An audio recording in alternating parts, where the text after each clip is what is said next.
తెలంగాణ ప్రజలు పెంచిన పింఛన్లు ఎప్పుడెప్పుడు ఇస్తారా అని ఎదురు చూస్తున్న తరుణంలో పింఛన్ల పెంపునకు మార్గం సుగమం అంటూ రాష్ట్ర ప్రభుత్వం ఒక న్యూస్ పాస్ చేసిందండి. అసెంబ్లీ ఎన్నికల సందర్భంగా మేనిఫెస్టోలో పొందుపరిచిన హామీలను అమలు చేసేందుకు కాంగ్రెస్ ప్రభుత్వం సన్నాహాలు చేస్తుందని ఇటీవల గ్రామీణ పేదరిక నిర్మూలన సంస్థ మహిళా శిశు సంక్షేమ శాఖపై మంత్రి సీతక్క సమీక్ష నిర్వహించారు.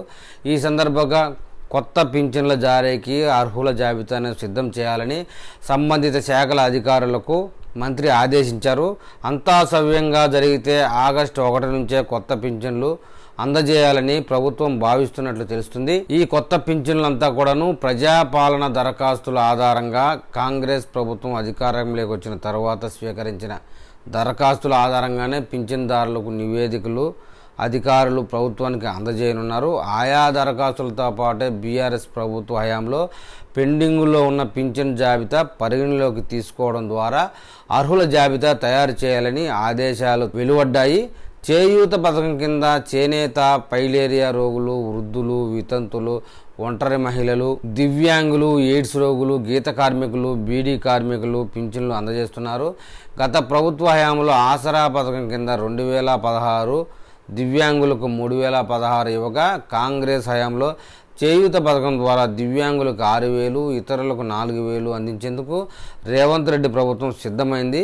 పూర్తయిన దరఖాస్తుల పరిశీలన, చేయూత పథకం అమలుకు ప్రభుత్వం సన్నాహాలు చేస్తుండటంతో ఆయా విభాగాలకు చెందిన దరఖాస్తుల పరిశీలన దాదాపుగా పూర్తయినట్లు చెప్తున్నారు. జాబితాను కంప్యూటరైజ్ చేసిన అనంతరం సంబంధిత అధికారులు అర్హుల తుది జాబితాను ప్రభుత్వానికి అందజేయనున్నారు. దాని ఆధారంగా కొత్త పింఛన్లు లబ్ధిదారులకు అందనున్నాయి. జిల్లాలో 10 లక్షలకు పైగా దరఖాస్తులు వచ్చినట్టు చెప్తున్నారు. ప్రభుత్వం ప్రకటించిన 6 గ్యారంటీల్లో వివిధ పథకాలకు సంబంధించి జిల్లా వ్యాప్తంగా మొత్తం 10,84,000 దరఖాస్తులకు అధికారులు ఆమోదించారు. వీటిలో ఇప్పటి వరకు 2,54,989 దరఖాస్తులు కంప్యూటరైజ్డ్ చేయడం జరిగింది. మిగతా వాటిని త్వరలోనే ఎంటర్ చేయనున్నట్లు అధికారులు తెలిపారు. దరఖాస్తుల్లో చేయూత పథకంలో భాగంగా కొత్త పింఛన్లు మంజూరు చేసేందుకు అంగవైకల్యం కింద మొత్తం 6,591 దరఖాస్తులను అధికారులు ఆమోదించారు. ఇతర విభాగాలకు చెందిన పింఛన్ల కోసం 50,467 దరఖాస్తులను అర్హత సాధించాయి. చేయూత పథకంలో భాగంగా అంగవైకల్యం కింద జిల్లాలోని అర్హులకు పింఛన్లు అందజేసేందుకు నెలకు 3,95,46,000 రూపాయలు అవసరం కాగా, ఇతర విభాగాలకు వారి పింఛన్లు మంజూరు చేసేందుకు నెలకు 20,18,68,000 అవసరం అవుతాయని, ఈ మొత్తాన్ని ప్రభుత్వం ఆగస్టు 1 నుంచి లబ్ధిదారులకు అందజేసే అవకాశాలు ఉన్నాయని ప్రభుత్వ వర్గాలు చెప్తున్నాయండి.